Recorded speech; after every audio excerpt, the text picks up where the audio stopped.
Welcome, everyone, to another edition of Deconversion Stories. And first of all, before we even get into all this shit, Mikey, that little clip that you put there for the pre-show stuff, you know what I totally hear now? What? Sonic Youth. Oh, yeah, a little bit. You know, you hear that? Kind of a Sonic Youth kind of thing. I think I'm just going to add it to the intro video, though, because there's like that 1 second gap, and that's going to bother me for the rest of my life once I fix that. So I'll just add it to the other one. All right, then. You do that. We could make a new one, kind of like you've done with the after party, where you kind of throw some of the guests. Oh, some clips? Yeah. I like that. Okay, I'll do that next one. And then I'll add that to the beginning of the other one. Yeah, thank you. All right. Well, today we have my friend Willow the Wendigo on here today. Welcome to the show, Willow. Thanks for having me. My pleasure. And we're going to get into basically kind of your journey out of whatever belief system you were a part of, if there was one or something that's similar to. Now that I have a feather thing in my eye, that's great. But basically, what I usually ask of my guests is sort of take us back into the days where you were involved in some sort of a belief and how you found your way out, those little doubts or questions that popped into your head. And I'll just kind of let you take it away, and I'll jump in with something stupid to say eventually. So I was born in Central Florida. I consider it the armpit of Florida. So if you imagine the most beautiful scenic beaches of Florida and anything beautiful, imagine the farthest part from all of those at the same time. So not that. No, like just as far as you can get from all of them at the same time and just put my house there. So imagine swamp, Everglades, and alligators. That's where I was born. Okay. And I was raised Pentecostal, I guess you could say charismatic Christian. So we were... Charismatic, really? Yeah, we were super, I guess we weren't, my family wasn't personally of like the name it and claim it sort of variety. Are you familiar with that? Yes. Okay. Yes. We weren't personally of that variety of Christian, but a lot of the people around us were, and some of the churches we went to were. And it took me about 22 years to get out of that. So wow. Yeah, it was not fun. So I can do a quick summary overview if you'd like, or I can just do the long terrible road and start at the beginning. Well, we have an hour, so maybe the long road, but not more than an hour-ish. the long terrible road it is then. So we were Assemblies of God people. And, okay. Yeah. And we weren't young earth creationists, thankfully. We weren't that bad. But we were just about there. So I remember using the "if evolution is true, why are there still monkeys" argument and thinking that I was clever. That one. Oh no. Yeah, that one still kind of hurts. I guess to get into how I got out, you have to know a little bit about my background and my family. And I'm a little bit hesitant to do that because I don't want to sound like I'm immediately starting to give my life story. I know, like the first thing I said was, well, I was born back in, and the whole audience was probably like, oh, fuck. But this is your show. We listen to your story the way you tell it. Well, it is important. So I was born with a cleft palate. I don't know if you know what that is. It's basically where, in my case, the plates of my skull and my mouth did not go together properly. Right. And you can have a partial cleft or a full cleft. I did not have a full cleft where the seam was bad all the way to the front. I just had it part way up through my mouth. So I actually had to have reconstructive surgery when I was an infant, and I was told that I was not supposed to be able to speak well. They lied. Well, yeah. And I'm not making fun of anybody when I make these sounds, but I was not supposed to be able to do anything but this. Right. And just because my mouth was formed wrong, I was not supposed to be able to make K sounds. I was not supposed to be able to make S sounds where you kind of have to put pressure in your throat. Mhm. And my mother actually taught me how to speak at home. And that was because she refused to give up on me and was told, congratulations, your kid's best hope in life is to be a server at McDonald's or a employee in McDonald's in the back room, because she won't be able to What? actually communicate with people. Well, that's So fucking lame. yeah, Rude. so my mom, that's the kind of love and care my mother had for me. She taught me how to speak, and she helped me through a lot of medical problems. I was extremely small for my age. We later found out when I was a couple years old that I actually couldn't hear very well because my eustachian tubes that run from my ears to my around my sinus cavity in my mouth, I forget exactly how that connects in there. It basically meant I was under 10 feet of water for the first year or so of my life. As far Wow. as hearing. So just a ton of Mom, stuff. I'm not ignoring you. Really, I'm not. Well, basically, like my head was the physical structure of my head was completely fucked up. Right. And Did she they know just why, or was it just sort just of? genetics, I guess. There's no injury coming out of the womb. There was no dropping or anything. Right. I have an older and a younger sibling that I'm not on speaking terms with anymore. But they don't have any similar issues. So Right. it's just luck of the draw, I You got- guess. Yeah, you won the lottery on that one, I suppose. Or lost. Yeah. Yeah. Yeah, lost. I lost the lottery on a couple things. I won't touch on the others, but so my mother helped me with that. And as I got older, I also developed some really bad social anxiety that got exacerbated by church. So we went to, like I said, a Pentecostal church. Our kind of church was my father didn't particularly like this, but it was the sort of, I guess like charismatic is the word, bouncy church, very few hymns. When the kids go down to worship. Hold. Bouncy church? Oh yeah, the young adults / late teenagers go down to worship during the service, right? And what, And they got a bouncy castle in there or something? yeah, they like I can't do it because I'll lose all of my trinkets here. But you spin around like you're lassoing something just about. They're trying to avoid getting ridden like the bull and just flailing. Speaking in tongues was a really, really common one that Oh, fun. yeah, the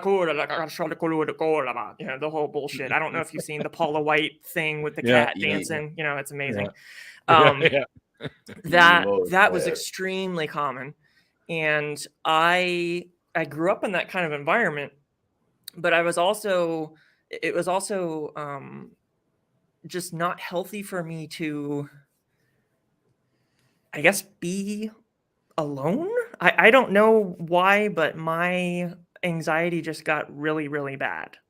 So I was very small for my age, and I remember vividly my mother would try to help me with this just by having me buy stamps in stores. I was so scared that I could barely go into a store at like age 7 or 10 and buy stamps by myself in the 90s. Mm-hmm. That's how scared I was just of being around people. Did you just not have enough exposure, do you think? I don't know, because she would give me exposure and force me to have exposure, and I just couldn't handle it. I remember when I was, I guess, 5, because it was kindergarten, Mr. Dave's class. I would go to Sunday school, stand in the corner, put my security blanket over my head, just like Linus. That's what I would do in Sunday school the entire time. So did that help? No. I mean, other than coping. So right. I spent the most of the first, better part of 10 years or so of my life scared of people, dreading church, and having medical problems. By the time I was old enough to start thinking for myself, I also started having issues with my Christian faith. And I could never really put a pin into why. And I have to try to be careful and empathetic with this, because I realize that not everyone thinks the same way. And I try not to judge people for not being able to get out by themselves, because that's extraordinarily unfair. But I always had this like bullshit sense. And maybe that's just the way my brain works. Like a spider sense? It's sort of about religion. Yeah. And I don't say that to sound super smart, because I backslid twice and I came back to the same fucking bullshit twice. Okay. So like I kept falling for the same stuff. I'm not like a paragon of logical thinking or something, but I just had this feeling that this stuff doesn't make sense. And I remember having this kind of feeling as early as, I guess, middle school. Because I was in high school. I remember the room I was in, and we were having these church events, and I just had this feeling of like, this is just stupid shit that I don't want to be a part of. And none of this is worth my time, and I don't care. But I couldn't really express how I felt about the actual beliefs, I guess. So you go through to just pulled my headphones. You go through to middle school, and I had some really bad experiences at church. It wasn't abuse or anything. It was just extreme stress, some really bad camping, like Boy Scouts, Girl Scouts type thing, but like the Christian shit version. That really sullied church more for me, because I was left alone and I got really, really scared, and I felt I couldn't talk to my parents. And at the same time, I had this, I had a further issue where I was homeschooled. So not only was I being highly indoctrinated in church, not only were my parents extremely conservative and bigoted against LGBT people and anything Democrat, because Democrat bad, but Satan. Well, they weren't quite that bad, but it was close. They were. My dad was one of the UFOs or demons kind of people. Yeah, and because I guess they're not unidentified anymore, right? Because he knows what they are. So yeah, right. You named the unidentified object. It defeats the purpose, right? Oh, UFOs are aliens. Okay, so you should call them FOs then. I think they call them UAPs now. Unidentified aerial phenomenon. Oh God. Yeah. That whole thing is just like a waste of time to me. I have way more important things to do, like masturbating and stuff. Right. So I'm doing it right now. Careful, don't get this ripped from the stream, you know. Yeah. Neil, we talked about this. So I have. Sorry. Oh, this is a common problem. Okay, great. Now I know the kind of people I've thrown my lot in with. Glad to be here. Actually, yes, I am. I'd much rather be here than with the Christians, because they were terrible. Your reservation has been waiting. So I was homeschooled, and I actually never set foot. I mean, I'd been in a classroom, but I never set foot in a classroom to learn outside of the Boy Scouts type program until college.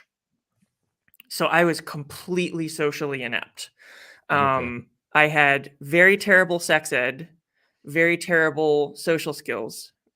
I learned how to learn relatively well, because I was taught to manage my own time and all that sort of stuff. But I had virtually no friendships. I had one good friend all throughout. It would be age like 8 through high school. So is that early middle school now? I don't really care, but around that time, I essentially had one good friend.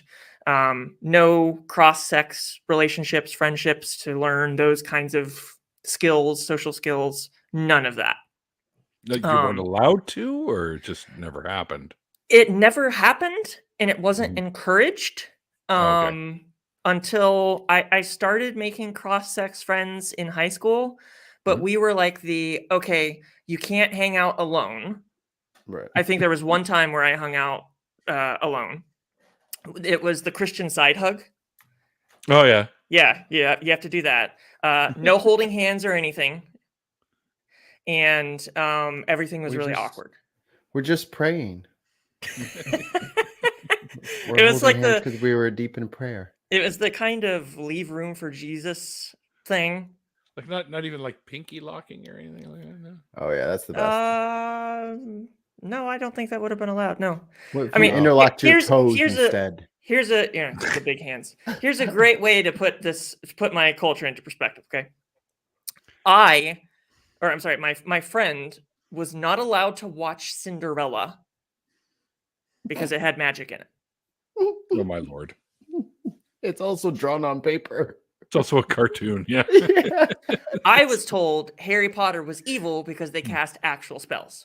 I am going to upset some people. Do you know how fucking stupid Harry Potter's magic system is? It doesn't make any sense.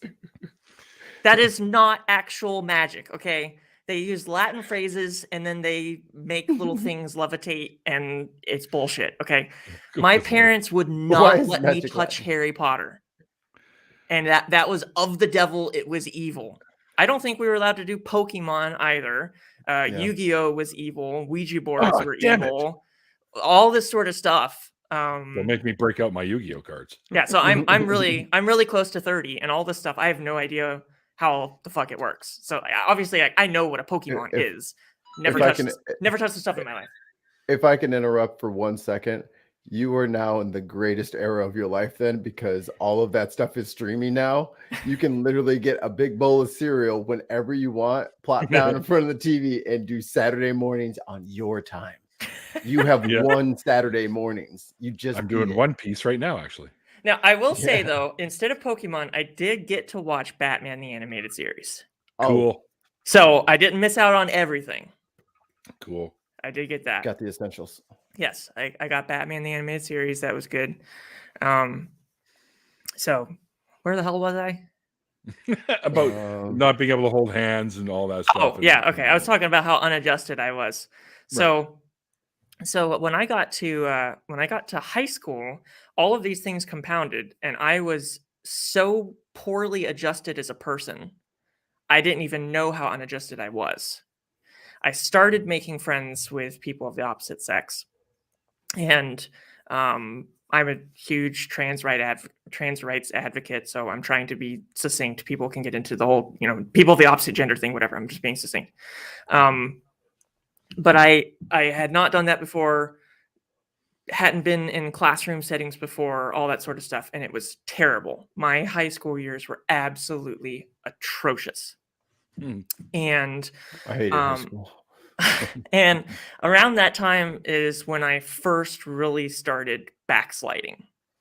Right. And I don't remember why it was, other than I just really didn't feel the need for my religion, and I didn't have a firm belief in it.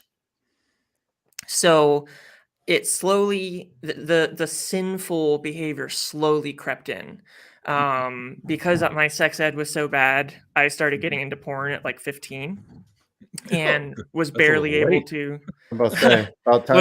Was barely able to talk to my parents about it, and I think they caught me twice and later denied it. We'll get to that.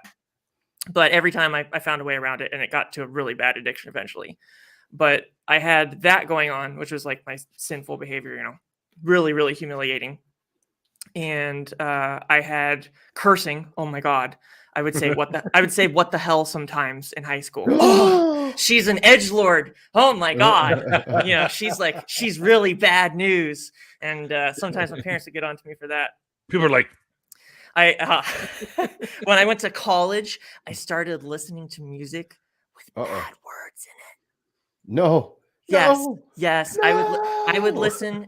Get this, okay? I got to stop the Okay, show. Mikey, That's too prepare yourself. Prepare yourself in the Okay. privacy of college study time. Oh no. I would geez. listen to the uncensored versions of Linkin Park songs. No. No.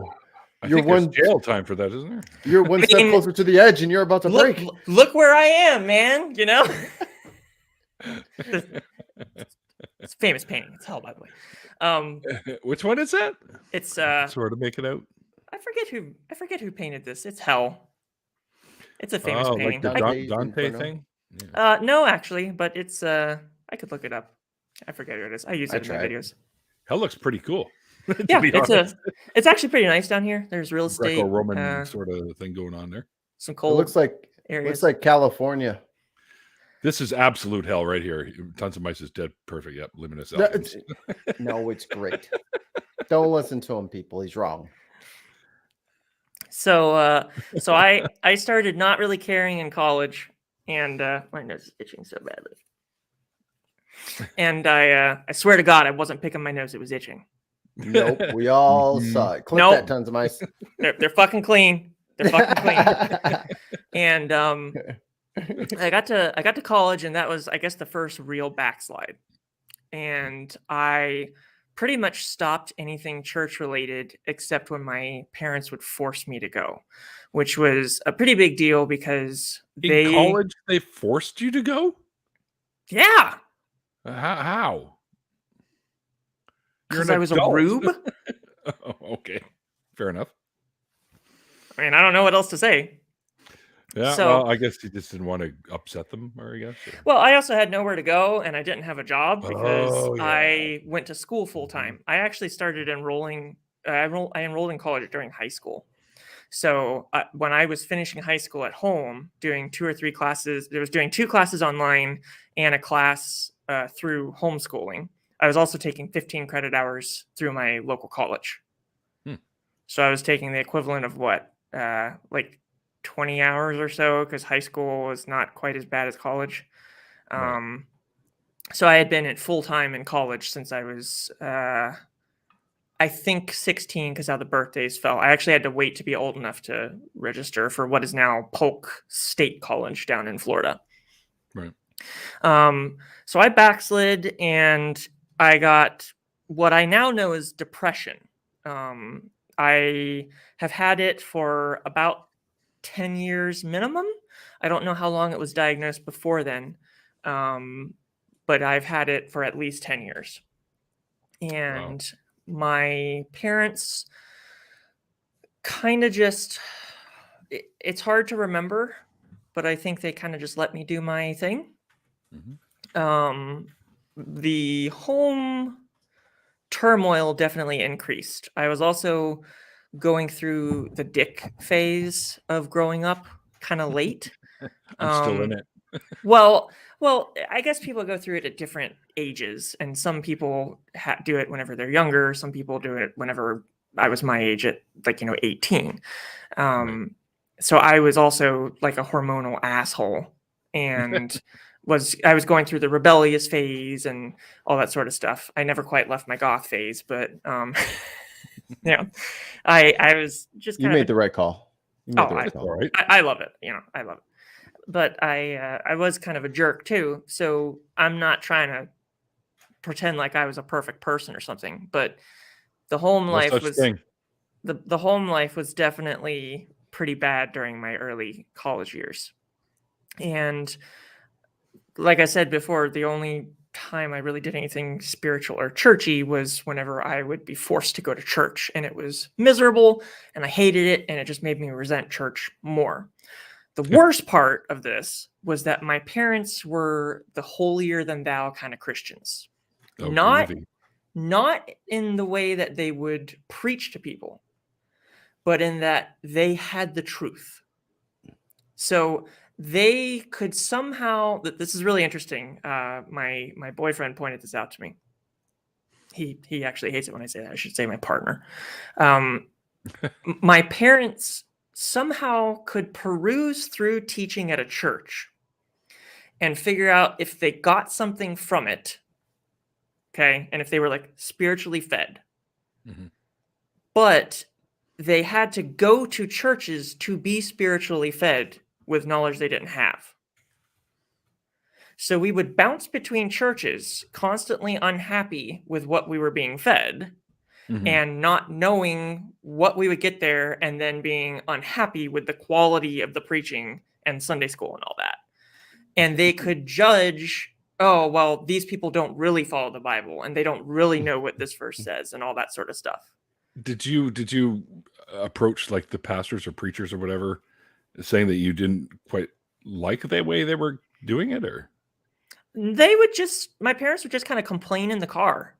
Right. Oh, really? My So mom- they never Yeah. approached them and did No, anything like I don't that. think they ever did. I think it was all just kind of a car thing. My mom would gripe a lot about the time it took.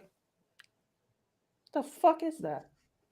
I think my cat is cleaning herself and is shaking the chair. The monster just ran under the bed. Well, it's like thump, thump, thump, thump, thump, thump. I thought the dog was constantly bouncing the ball, and I was about to shove it up her ass and tell her to shut up. She Probably really won't gets shut her up if you do that. Oh, it would. It would. Yipe. Yeah. They wouldn't approach anybody like that. It was just something that they knew. And Right. because of that, we just bounced around churches as well. So it was never a steady church life. It got to the Mhm. point where the only pastor they could find that they liked, we had to stream the services online. So Sunday morning was just a prayer thing, and we read what, from my point of view, was the stupid book at home, and or watch a sermon from some dude online. Don't lie, you had the Necronomicon inside the book, didn't you? No, I actually had a Bible that had my name on it from my parents. That was a gift that was older and had been ruined by some dumbass at church because I didn't feel like looking through it in a race for verses to get candy, and he just swiped it really fast and tore pages out of it. Oh, yay. Yeah, because I was told if I wasn't going to participate, I had to let someone else borrow my Bible. Mhm. What? Nice. Yeah, that was great. My mom and stepdad used to do that all the time, where we would go church shopping, and I'm telling you, man, as soon as they got to the car and that door closed, and they're waving as they pull out of the parking lot. I really don't like that. But I was like, you guys aren't looking for no word from God. You're trying to find cool people to hang out with. And these guys were a bunch of losers, and you don't want to hang out with them. And I'm like 12 in the back seat. I'm like, just say you don't like the people that go to the church. There's no spiritual fedness. You're looking for the cool clique. We all know. Don't lie. Well, looking back at it, it's really funny that they could somehow figure out what it's like the flat earthers, right? They know what everything is not, but they never have a model. Right. So they're like, yeah, oh, no. the moon's not a body orbiting the Earth, and oh, there's no space. Oh, there's no stars out there. Well, what is actually going on? Well, I don't know. Well, And you don't know either. you don't know what's going on, but you know that our model's wrong. Well, yeah. Why is it wrong? Well, it just is. Obviously, It's wrong. extraordinarily annoying. And looking back at it, that's essentially what my parents were doing. They always knew that the other churches were wrong. I don't think they ever found there was one church that they found that they liked, and the pastor would only preach there like every 2 weeks. So that was kind of a bust. You fast forward a few years through college, the porn thing got worse, and that was made. You mean better? No, it was Oh. an unhealthy addiction. I'm a firm believer that porn is a healthy thing when taken in moderation. I think What is just this about moderation you speak of? I think just about anything can be bad. Well, actually, yeah, anything can be bad if taken too much. Mine was unhealthy. It messed with my sleep. It messed with my friendships, and it also was not good that my parents continuously told me I was amazing and stupendous and could be whatever I want and was super smart and perfect. And, people, whenever I got older, people would fawn all over me because I was so amazing and attractive and blah, blah, blah. And I never felt these things. So whenever I'm hiding a terrible sin that makes me uncomfortable and everyone is constantly fawning over me, that also makes me feel even worse. So I did that I had an issue for like 9 years. That would actually, it would it would mess with my sleep, and that I would wake myself up at night with alarms to do things when people weren't watching. So that was definitely unhealthy when you do that multiple times per week during school. And whenever I was toward my senior year, I unexpectedly got a hold of a friend that I had a crush on back in high school. And long story short, we had moved to Ohio. I knew that this person was still a Christian. And for some reason, I don't remember exactly why, I got an extreme guilt complex about the porn thing and my non-Christian behavior. And wanted to reconnect with this person. I had left on bad terms and still had a crush on them.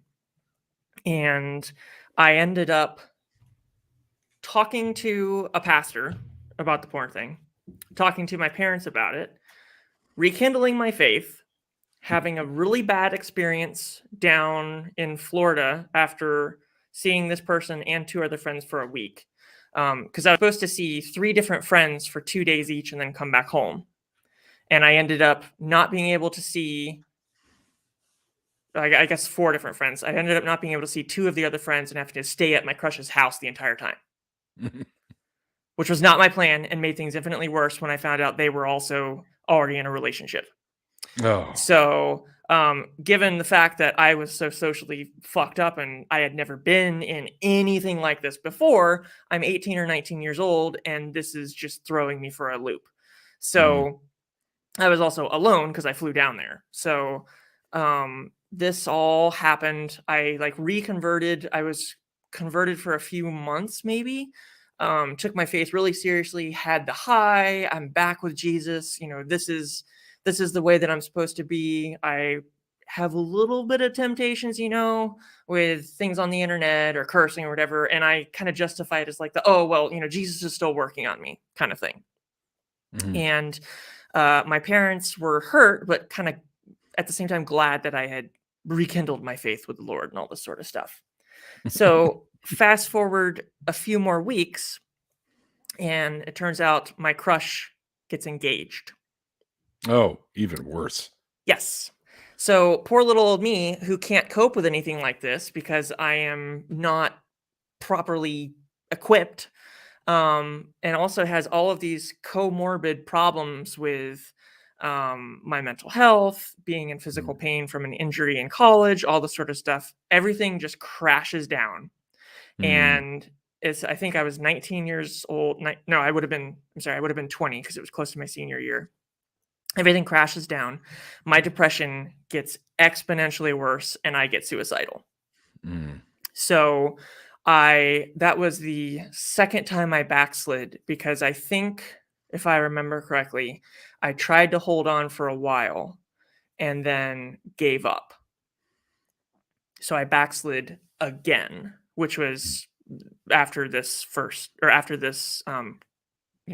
rekindling.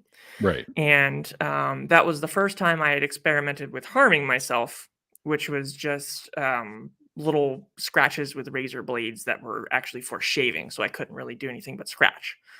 Right. My parents found this, and their response was to ask me not to scratch myself anymore.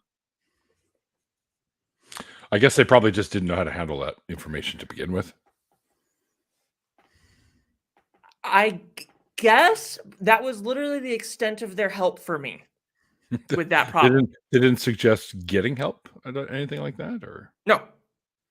Wow. Looking back at what happened to me in this part of my life, the maltreatment I received was egregious. Right. Absolutely egregious. So because it gets worse. That was the first time in my life I had actually wanted to kill myself. And I should say, for people that are listening, this will get upsetting because there's going to be talk of suicide and hurting myself for the next few minutes. So I essentially left Christianity behind again, but I still kind of floundered with it's not that bad. There's nothing reprehensible about Christianity. I didn't really have an aversion to it. I just didn't care. Didn't care about life. Didn't care about religion. I was sort of like the straw man that say, oh, what the fuck is the banana? Ray Comfort. Ray Comfort might throw up, like the unhappy atheist who leaves Christianity behind and nothing is happy and can't find joy and all that. Well, yeah, but that's not because I left Christianity behind. I left Christianity behind because all that other stuff, and Christianity wouldn't fix it for me. Mm-hmm. So I finished college, but just barely.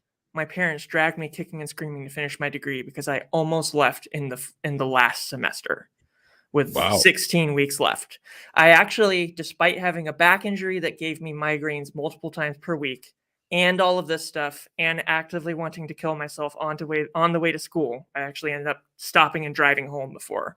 I graduated with honors in the air traffic control program in my school. I'm not going to say what school, but there's only like 15 of them in the country, so be my guest to try to figure out which one. To top it all off, my degree was essentially nullified because whenever I started my program, air traffic control required a specialized degree. While I was in the program, the federal government changed the requirements where any 4-year degree would work. So any 4-year degree? Yes. So if you had a degree in culinary arts? Yes. Wow. You ever know when you're going to want to stop directing planes and then cook something? That's how it works now. So I remember when we found that out, there was an emergency meeting in the aviation department at my school. Everybody was freaking out. The faculty didn't know what to do. The FAA told everybody after this was done. It was crazy. So my degree just dramatically dipped in value, and I realized the job wasn't for me. So it was just horrible. Which did not help with the fact that I actively wanted to kill myself and saw no value in my life. So, yes, nice link there. I also have a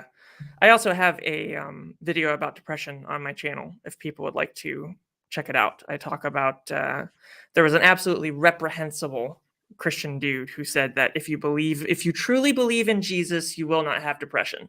And I managed to hold my tongue to not rip him a new asshole and just made a video about depression, and I'll rip him a new asshole later. But I made a video about depression and how we understand it works and lots of sources. And I have helplines for veterans and LGBT people and non-binary people and all kinds of groups if people want to check that out. Excellent. By the way, guys, a link to Willow's channel is in the description box. So I graduated, and the next few years was when my official final leaving happened. So I had backslid twice, and I believe I came back a third time. It's hard to remember because, unfortunately, I handled a lot of trauma after I graduated from college. It's actually hard to see with these lenses. We got 20 minutes. Yeah, we're fine. Yeah, about 20 minutes. Yeah. So after I got out of college, we figured out what was going on with my injury and got that surgically repaired. So the headaches went down. I also, while I was dealing with that, my sleep hygiene got somewhat better because I would regularly get less than 5 hours of sleep a night. And there was not much I could do about it. If I got 8 hours, if I got 3 hours, I felt the same. So I would just stay up until 2 or 3 in the morning watching videos or watching pornography or just studying because it didn't matter how much I slept. So that kind of improved, but my mood would not improve. And I had complained about this with my parents before. They had caught me with the pornography twice, but they later denied it. By this time, they'd caught me twice. That still wasn't helped, so that was going on. And my mental health was just horrible, even though my physical health was improving. At one point, my back was where the injury was, my back and neck. And at one point, my neck was so injured I could not look up. And I think the axes of the degrees of rotation are supposed to be, not quite 90. I think mine was like 40 degrees and 20 degrees. That's how far I could look left and right. And that was almost fixed by physical therapy and lots of working out. Lost a lot of weight, and I was still just miserable. So I was walking to and from the gym a mile away multiple times per week, miserable, lost in my head. And while I'm in there, in my head, that's where a lot of thinking took place. And I start wondering about, what does my life look like without God in it? And I thought about the repercussions of really leaving all of this stuff behind. Because before, I had just kind of sat on the fence and I thought, well, it doesn't really matter. I'm just going to push it off. This is a waste of time. It's bullshit. I don't care. Whatever. This is just stupid. But now I thought, I guess maybe because I was so unhappy and I thought I might actually kill myself, that I was just kind of thinking about whatever. Maybe my brain was willing to entertain losing everything. So I was willing to lose those religious beliefs too. I'm not sure. It sounds like it's probably more or less what you had in mind. Maybe, because I know that it's really hard to lose something so ingrained, and that kind of idea is threatening. But it just kind of came naturally to me, even though it was really scary. And that's why whenever I'm going to say Christians, because that's what I'm most familiar with. I know there's a lot of other religions out there, but I live in the United States, and that the Christians are 72% of populations. Yeah. When Christians say, well, you left because you want to sin, or you left because it makes you happy, or, it's easy to, ignore God or whatever. That is totally not true, at least for me.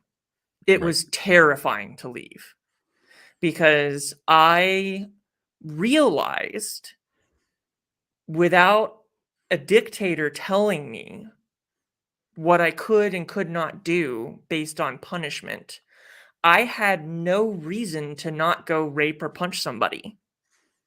I had no reason I to. think you mean that they had convinced you that was no reason to not. Well, at the time, I have reasons now, but at the time I did not. And I had no reason to obey my parents or show care for them. I had no reason to show love to my cat. Like, nothing. My entire worldview that I had had for almost 22 years completely got obliterated if I let go of this relationship that was based on rules with somebody that I didn't really have a connection to. And I think what really killed Christianity for me was God's omnipotence and omniscience. Because it's a tough pill to swallow, that one, to be honest, for me. Well, I was talking to somebody a couple weeks ago, and they brought up that the Omni Traits were added to the Bible's text by apologists, and there's not actually biblical basis for them. So I don't know about that. I'm not a biblical scholar. Quite frankly, I don't give a fuck, because the Bible's God is internally inconsistent anyway. But yes. Virtually everybody I have ever dick too. virtually everybody I have ever heard agrees that that God of the Bible has these omni qualities. And I thought about it, and a lot of people think, okay, well, how can a God be all loving and all just, but also, how can a God be all just and all merciful and all these sorts of things, right? But I kind of took it a step further, and I thought, why would God actually make everything with the rules we have? So we actually have concepts of justice and mercy that are mutually exclusive. Or we have concepts of, we have the concept of good and bad, or we have the concept of sin, or whatever. We have punishment. Not sin. Yeah. All of these things, God had to have set it up. So usually whenever I hear people justify why God has to punish people, it's like, oh, well, whenever he has to punish them because they've done something wrong, you have to have justice. Which he knew ahead of time they were going to do. Yeah. Okay. Well, if you take a step back, it's like, okay, maybe in some world, if you squint and turn sideways and shove your head in a blender, that makes sense. Okay. But God made the idea of punishment for crime in the first place. Yeah. That's his idea. Or did he?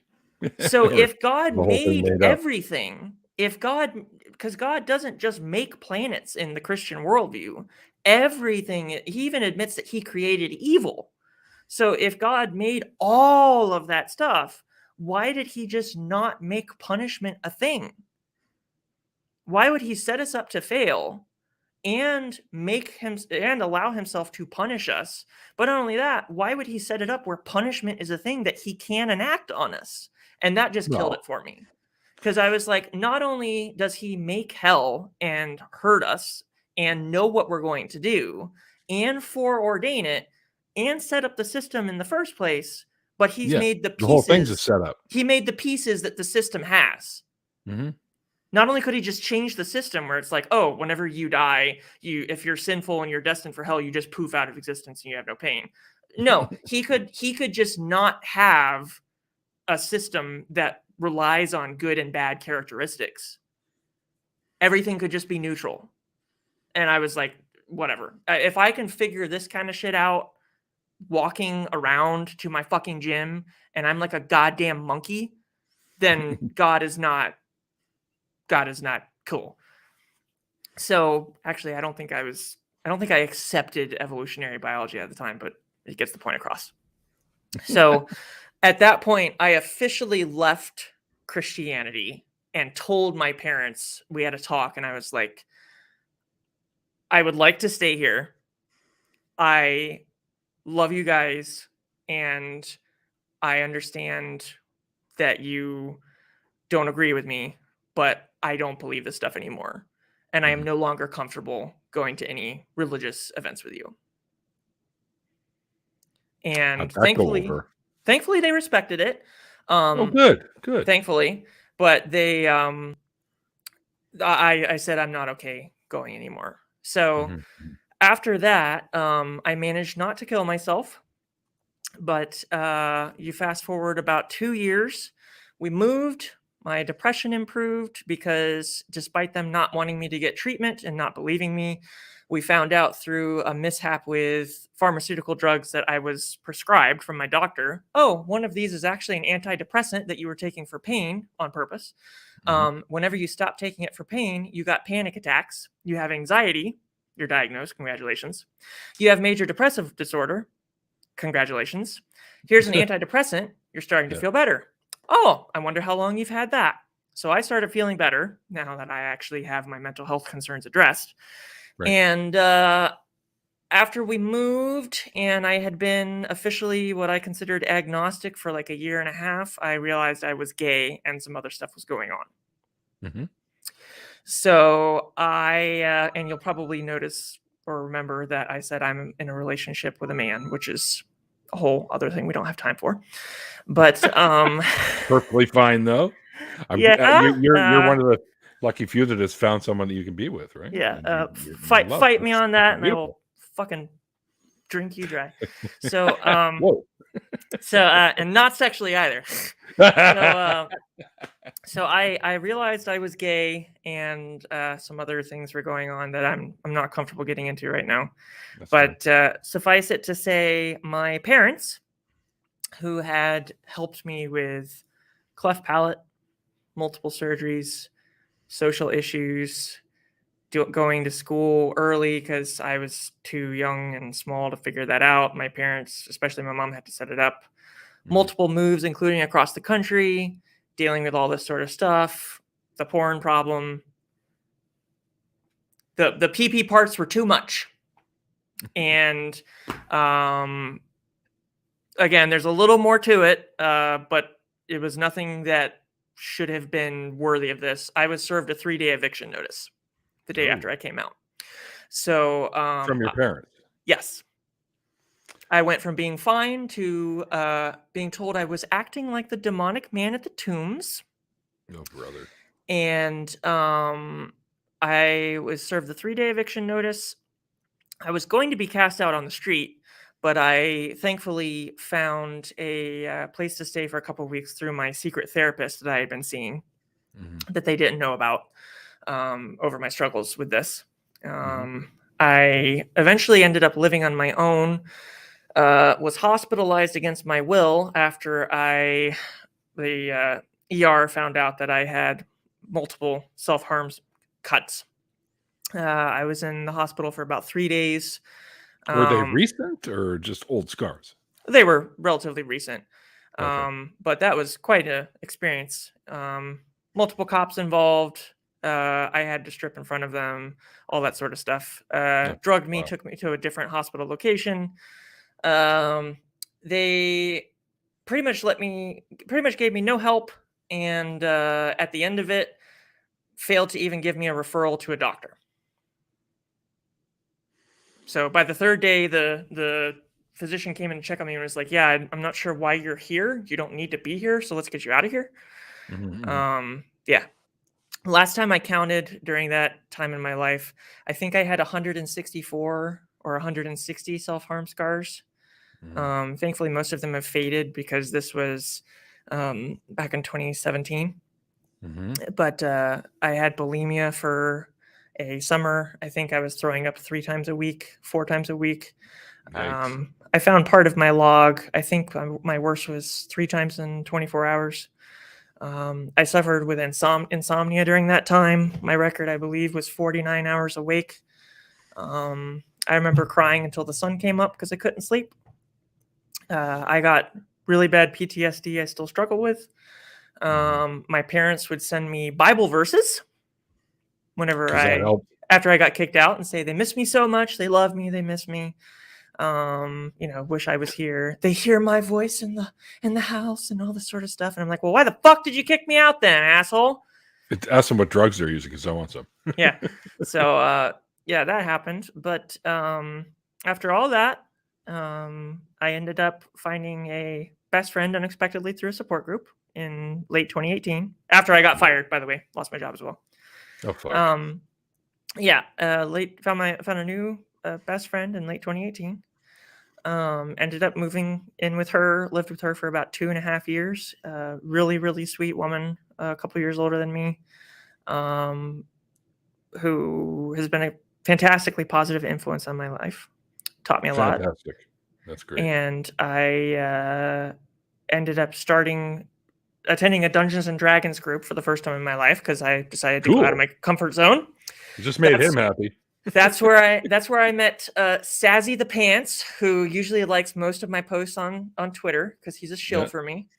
And he is the significant other that has been with me through thick and thin and held me through a lot of PTSD and induced panic attacks.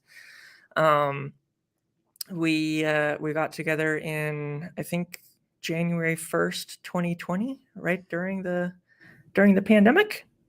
So we've been together for 2 years. I don't think I've cut myself in about 4.5 years now.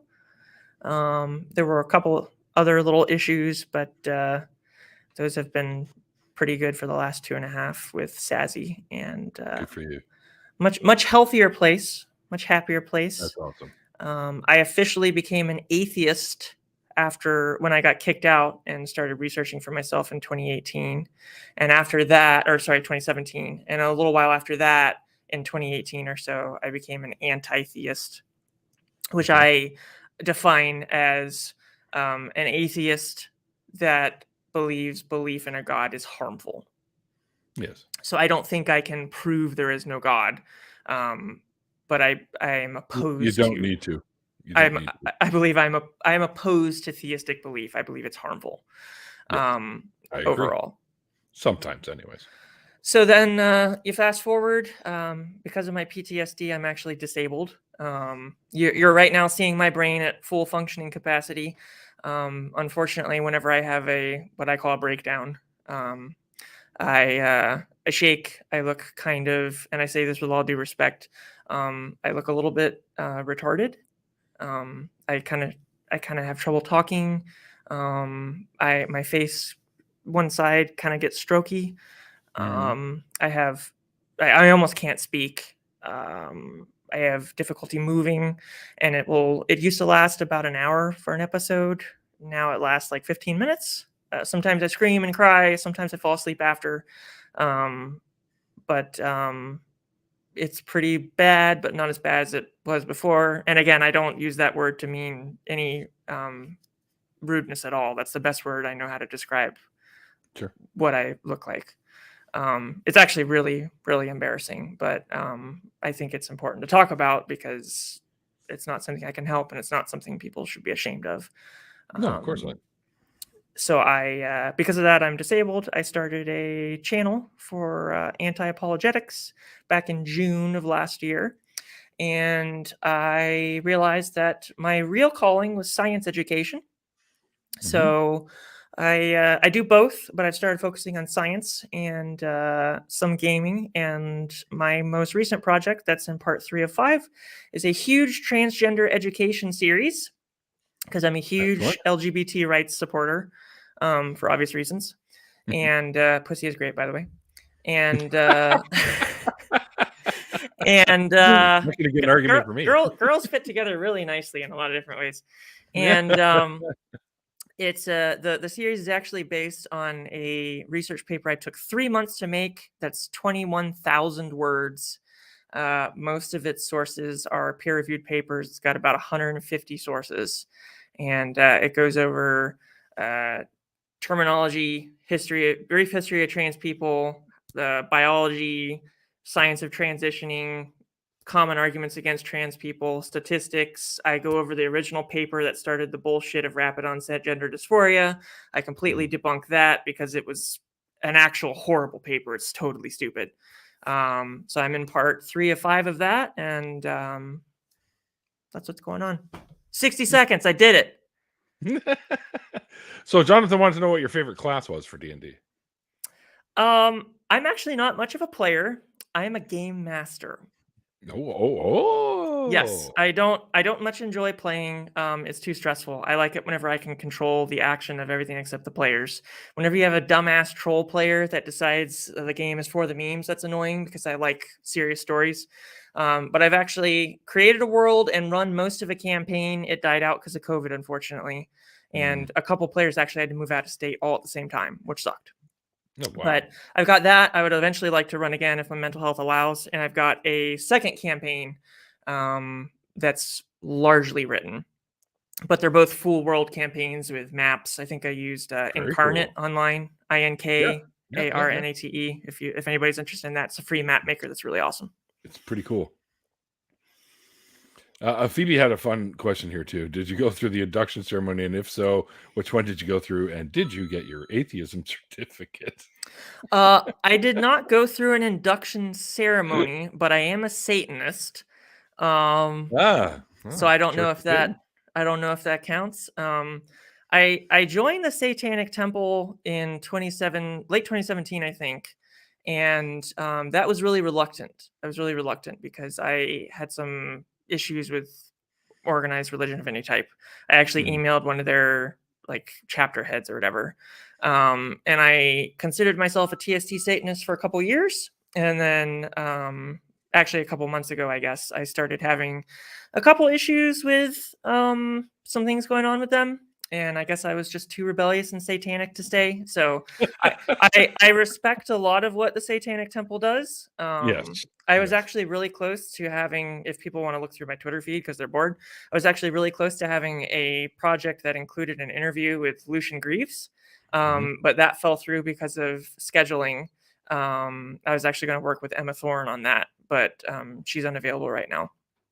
So I'm not anti the Satanic Temple. There's just some things I'm not comfortable with and didn't want to be a part of. So I'm like a non-denominational Satanist that occasionally dabbles in witchcraft, much less than I should. I did the witchcraft thing for a while too. I consider it a form of meditation. Yeah. Sazzy gets on to me for not doing it enough, but I just don't have a lot of brain power. It's sort of like yoga for me. You can be, you know, doing seances and demons and all that sort of shit, but I use it more like Demons aren't real. here's a way to calm down. No, but my sigil is. I have my little Duchess Gremory sigil I always wear around. She's my little patron demoness. You probably can't see Nice. it. Yeah, I can. Yeah. Yeah. I always have that on me to remind me of where I came from. Not demon Satanist, eh? Well, I mean, you tell me. What you know? Welcome What do I look like? You look pretty fucking awesome, if you ask me. Oh well, thank you. I felt like I look like a total dork, and chat's probably going to say I do, but whatever. No way. You There's don't already know been what my comments face about looks your- like, so you your can't wicked- make fun of wicked me mask. for my appearance, right? There you go. My real appearance. You can only make fun of the mask. Nobody's going to do that anyways. Not in my chat anyways. We might get the odd bot that pops in like an Well, asshole. given the fact that Maddie Powlett has already made fun of my name and accused me of being trans, like that's a bad thing. I didn't want my Accused actual you? face. Fuck's sakes. Oh, Matt's yeah. middle name is douchebag, by the way. Maddie and I have a little bit of a history already. I'm making some stuff about her to rip her a new asshole too already. She's a fucking piece of shit. And you Am I don't have allowed to worry say that about- on StreamYard Yeah. and YouTube? You don't have to worry about the crowd around here saying anything. Have you seen them? Have you seen an after party? I wish they would. Not lookers. Not looker. No, I'm just kidding. Speaking of which, Oh yeah, it's about that time. the Wendigo mask was a really fun build for us. Cool, Sassy. You guys made the mask? Yes, actually, the mask was 3D printed, so it was all free open source 3D prints. I think we got it from Cool. Thingiverse, I think it was. Very He got a 3D printer late last year, and it's actually, I think it's a fox skull Mhm. that had to be sized for my head, but we got it, and it already has like a facial cutout in there. And then we Very got cool. deer antlers or elk antlers from another thing. I think they might have mixed some elk features with the fox skull. So we printed that in like 9 different pieces and epoxied it together and fiberglassed on top of it and puttied on top of it. Pardon me. And that took a lot of work. And then obviously we had to paint it as well and weather it and stuff. And I painted it. He did all the printing and we worked together on the sanding. And then inside I had to put padding for my nose and everything because it felt like it was going to break the bridge of my nose. Right. And It's like my Mandalorian mask. oh, you have a helmet? Oh yeah. Yeah. I tried my hand at making one years ago and it was way too heavy, but it was pretty good for first try. Cool.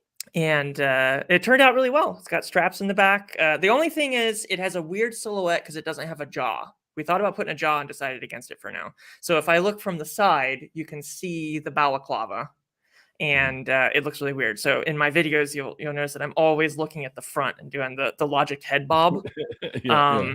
Because if I look from the side, it just has a really weird silhouette, but it looks fucking sharp from the front. I mean, this is like my favorite piece of clothing and the mask looks really good. It took the better part of a year to make that mask. It looks great. You guys did a great job with that. But yeah, I have a few masks. Deathstroke, the Mandalorian, Jack Skellington, Rorschach from the Watchmen. Oh, does the ink move? Yes, it does. Ooh. Yeah, when you breathe, it doesn't really move; it just fades in and out when you breathe, so it kind of looks like it's moving. But Did you make 2 layers? no, I bought it that way. Oh, okay. Yeah. I don't have that kind of talent, man. It takes me twice as long as a kid to put Lego together, for fuck's sake. So I used to To put be them together in the car. I used to To buy be- one, be all excited, put them together in the car, and then be look on at my little dudes here. So Be they're home. here with me. to, Little Jack to be Skellington. fair, Neil, your hands are so large. I You know, putting I together know. Lego, you might have to use tweezers or something like that. How do you hold one piece? I got these guys today too. By the way, they came in the mail finally, along with Tasmanian Devil. Oh my god, those are Legos? Beep beep. Yep. Lego made a deal with Warner Brothers, huh? Oh, Yep, well, I guess they've been doing the Harry Potter for years. Yeah, they got a whole line of them. and of course the Tasmanian devil comes on this spinny thing. Yeah, so you spin it like a top and he twirls. It's great. Are they still $100 billion for 2 bricks? Yes. No. Because they used to be cheap. I remember when I could get Bionicles for like $7 or $10, and they don't make them anymore. Bionicles. Oh, completely? They totally stopped the line? Gone. They're gone. Yeah, they've been gone for a couple of years now. I stopped paying attention, I think, a little while after Metro Nui. Well, I have around the. This just came in the mail today too, by the way, from Amazon. Around the time the. There you go. Is the Han Solo, yeah, from the Han Solo movie. Around the time the Ocean Toa came out, I stopped paying attention. I was like, yeah, this is like the 9th round of Toa, and my favorite's still Kopaka from the first one. So yeah, I got rid of most of those a couple years ago, but I still have my OG Kopaka from like 2002. With the little white sword and the see-through shield before he had the solid shield. And I'm like, yes, I'll hold on to just this one as a memoir from my childhood. Hello, Mr. Jim Barrows. All right, well, you know what? Let's Star. Everyone likes to make fun of me about the Star Wart, but there's a whole thing behind that. So I eventually got the real one, so it's good. Did it show? It showed up. What the Ultimate Collector Series one? Yeah. I got it. It's sitting right. I just remember you saying that you were able to order it. I was like, oh, sweet. Maybe it'll come in. And then did it come in recently? Dude, I got it like 3 days after I ordered it from Amazon. Damn, I'm sitting here waiting for it to show up. I got the Lego price too, the $8.99. It was actually $1 less than Lego. In your face, Lego. I saw a picture once that said when you order things from Amazon and UPS and USPS, and when you order things from the USPS, you wait for like 2 weeks. When you order things from UPS, you get a tracker, and it's like, here's your item. Here's your item now. Here's your item now. It's on your doorstep. And when you order things from Amazon, oh my God, it's already in my house. Yeah, you just click buy, and they're like knocking at your door. You're like, what the fuck? Why are you already here? Get the hell out. You just hear your front glass break, just like Jesus. The package just falls in your lap. They just trebuchet it through your front door. Just launch it. Yeah, I got the Ultimate Collector with a bottle of pee because the driver can't take a break. And my favorite one, I think so far, well, obviously the Ultimate Collector's Millennium Falcon is beautiful, but I really like the Mos Eisley Cantina Master Series. That's fucking awesome. Anyway, enough about my fucking Lego. I always go on about Lego. But let's get into an after party. And out there in the chat, guys, if you want to be a part of the after party, you are certainly welcome to join myself and Mikey and Willow, the guest of honor tonight. Just let myself or Mikey know via one of the social platforms that are out there, like Twitter and Facebook, and possibly even keep your eye on Discord too, Mikey. Yeah.